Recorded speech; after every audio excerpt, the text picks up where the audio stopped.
মৰমৰ ছাত্ৰ-ছাত্ৰীসকল, এইখন হৈছে 2022 চনৰ ক্লাছ 10ৰ নগাঁও ডিষ্ট্ৰিক্টৰ অসমীয়াৰ কুৱেশ্যন পেপাৰ। এটা কয় ভাগ কি দিছে চোৱা, 1 নম্বৰটো তলৰ যিকোনো দুটা প্ৰশ্নৰ চমু উত্তৰ লিখা। তিনিটা প্ৰশ্ন দিছে, যিকোনো দুটাৰ উত্তৰটো মানুহক লিখিবলৈ দিছে। ক নম্বৰটো কি দিছে চোৱা, ডেম দেউকা কি? এই কুৱেশ্যনটো সুধিছিল। এই কুৱেশ্যনটো 2017 চনৰ মেট্ৰিক পৰীক্ষাতো এই কুৱেশ্যনটো আহিছিল। উত্তৰটো হ'ব ডেম দেউকা হৈছে জেকা ঠাইত হোৱা এবিধ ৰসাল বিজলুৱা ক্ষুদ্ৰ উদ্ভিদ, মানে সৰু উদ্ভিদ। ক নম্বৰ প্ৰশ্নটো চোৱা, কোনটো যুগক ভাৰতীয় সংস্কৃতিৰ বিস্তাৰ যুগ বুলিব পাৰি? কোনটো যুগক ভাৰতীয় সংস্কৃতিৰ বিস্তাৰ যুগ বুলিব পাৰি?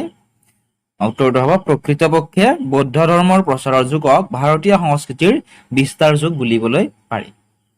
গ নম্বৰ দিছিল গ্ৰোথ অফ অসমীয়া লেংগুৱেজ গ্ৰন্থৰ ৰচক কোন? Growth of the Asomiya language গ্ৰন্থখনৰ ৰচক কোন? ৰচক হৈছে ডিম্বেশ্বৰ নেওগ। তোমালোকক যদি এই কুৱেশ্যন পেপাৰখনৰ PDF লাগে, ফেচবুক, হোৱাটছআপ, ইনষ্টাগ্ৰাম বা টেলিগ্ৰামত তোমালোকে মেছেজ কৰিব পাৰা। ডেছক্ৰিপশ্যনত লিংকসমূহ দি থোৱা আছে। PDF সমূহ তোমালোকে তাত পাই যাবা। টেলিগ্ৰামত জইন কৰিলে আমাক সুধিবই নালাগে, তাৰ পৰা তোমালোকে ডাইৰেক্ট ডাউনলোড কৰি ল'বলৈ পাৰিবা। বেলেগ বেলেগ ডিষ্ট্ৰিক্টৰ কুৱেশ্যন পেপাৰসমূহ তাত পাই যাবা। 2 নম্বৰটো চোৱা, তলৰ যিকোনো এটা প্ৰশ্নৰ চমু উত্তৰ দিয়া। দুটা প্ৰশ্ন দিছে, যিকোনো এটা উত্তৰ দিবলৈ দিছে। ক নম্বৰটো দিছিল যে পূজাৰ বন্ধত কুঁৱলীহঁতে কলৈ যোৱাৰ সিদ্ধান্ত লৈছিল? পূজাৰ বন্ধত কুঁৱলীহঁতে কলৈ যোৱাৰ সিদ্ধান্ত লৈছিল? কুৱেশ্যনটোত সুধিছে। উত্তৰটো হ'ব পূজাৰ বন্ধত কুঁৱলীহঁতে দক্ষিণ ভাৰতৰ পিনে ফুৰিবলৈ যোৱাৰ সিদ্ধান্ত লৈছিলে। শ নম্বৰ, অৰুণিমা সিনহাৰ কোনবিধ খেলৰ বিশেষ দক্ষতা আছিল? অৰুণিমা সিনহাৰ কোনবিধ খেলত বিশেষ দক্ষতা আছিলে? ভলীবল খেলত।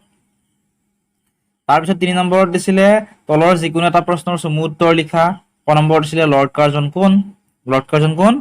লৰ্ড কাৰ্জন হৈছে এজন ইংৰাজ ভাইচৰয়। ক নম্বৰ দিছিল পল আৰু পাহি কোন কোন শ্ৰেণীত পঢ়ে? পল আৰু পাহি কিমান শ্ৰেণীত পঢ়ে সুধিছে।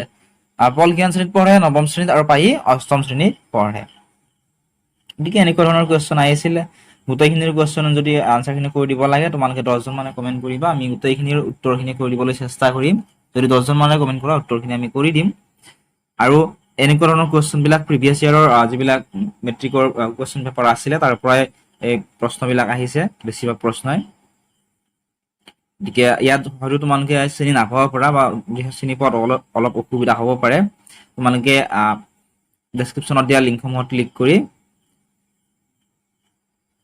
এইখন তোমালোকে PDF-টো লৈ ল'বা, তেতিয়া তোমালোকৰ সুবিধা হ'ব। আৰু এইখন যে অকল 6 মাহিলী পৰীক্ষাৰ কাৰণে প্ৰয়োজনীয় তেনেকুৱা নহয়, তোমালোকৰ বছৰেকীয়া পৰীক্ষাৰ কাৰণেও এই কুৱেশ্যন পেপাৰখন অতি প্ৰয়োজনীয়। ইয়াৰ পৰাই বহুতো কুৱেশ্যন কমন আহিব। নেক্সট আৰু এইটো কৰি দিলো চোৱা, তলৰ যিকোনো এটা প্ৰশ্নৰ চমু উত্তৰ লিখা। ক নম্বৰ দিছিল ৰঘুনাথ চৌধুৰী কি কবি বুলি জনা যায়?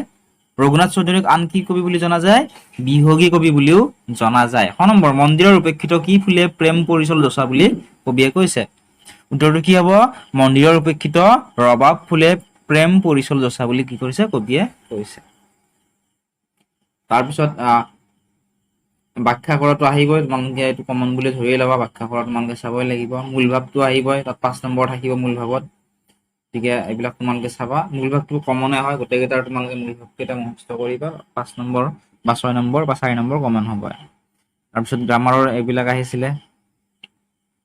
গ্ৰামাৰৰ ভিডিঅ' আগতে আমি বহুকেইটা আপলোড কৰিছোঁ, যদি চোৱা নাই তোমালোকে চাই ল'বা। বাক্য ৰচনা কৰা আহিব। বাক্য ৰচনা কৰাৰ পৰা আমি 20টামান ভিডিঅ' আপলোড কৰিছোঁ, সেইকেইটা চালে তোমালোকৰ 100% কমন আহিব। নেক্সট 16 নম্বৰত দিছিলে ভাৱ সম্প্ৰসাৰণ কৰাও তোমালোকে চাব লাগিব, বহুকেইটা চাবা তোমালোকে। ইয়াত বহুকেইটা অপশ্যন থাকিব বাৰু। ভাৱ সম্প্ৰসাৰণ কৰা নোৱাৰিলে তোমালোকে আবেদন লিখিব পাৰিবা। আবেদন কেনেদৰে লিখিব লাগে এইবিলাকৰ ভিডিঅ' আমি আপলোড কৰিছোঁ। প্লেলিষ্ট ছেকশ্যনত যাবা, যাই তোমালোকে চাবা। লগতে ৰচনা তোমালোকৰ আহিবই। ইয়াত আহিছিল তুমি ভাল পোৱা এগৰাকী সাহিত্যিক। ৰচনাখন লিখোতে আৰম্ভণিত ধুনীয়াকৈ লিখিবা সাহিত্যিকজনৰ অৱদান, কি কি অৱদান তেওঁ দিছে, তাৰপিছত ভাল পোৱাৰ কাৰণ, কিহৰ কাৰণে তুমি সেই সাহিত্যিকজনক ভাল পোৱা, সামৰণি গোটেইখিনি তোমালোকে লিখিব লাগিব। আৰু পইণ্ট ৱাইজ লিখিব লাগিব, তেতিয়াহে তোমালোকে সম্পূৰ্ণ নম্বৰ পাবা। তাৰপিছত দৈনন্দিন জীৱনত বিজ্ঞানৰ প্ৰভাৱ, আৰম্ভণি, দৈনন্দিন জীৱনত আৰু বিজ্ঞানৰ ক্ষতিকাৰক যিবিলাক দিশ আছে, লগতে সামৰণি, এইবিলাক তোমালোকে লিখিব লাগিব। তাৰপিছত তোমাৰ জীৱনৰ লক্ষ্যৰ বিষয়ে লিখিবলৈ দিছে। গতিকে এনেকুৱা ধৰণৰ কুৱেশ্যনে আহিব তোমালোকৰ পৰীক্ষাত আহিব। লগতে মেট্ৰিক পৰীক্ষাতো এনেকুৱা ধৰণৰ কুৱেশ্যনবিলাকে আহিব। গতিকে গোটেইকেইটা কুৱেশ্যন এনচাৰবিলাক তোমালোকে চাবা। উত্তৰখিনি যদি কৰি দিব লাগে কমেণ্ট কৰিবা। 10জন মানে যদি কমেণ্ট কৰা, আমি উত্তৰখিনি কৰি দিবলৈ চেষ্টা কৰিম। আৰু আগতে আমি বহুকেইখন কুৱেশ্যন পেপাৰৰ উত্তৰ কৰি দিছোঁ এই চেনেলটোতে, গতিকে এতিয়ালৈকে চেনেলটো ছাবস্ক্ৰাইব কৰা নাই বা আগৰ ভিডিঅ'কেইটা চোৱা নাই, তোমালোকে চাই ল'বা। মেট্ৰিকত বহুকেইটা কুৱেশ্যন ইয়াৰ পৰা তোমালোকৰ কমন আহে।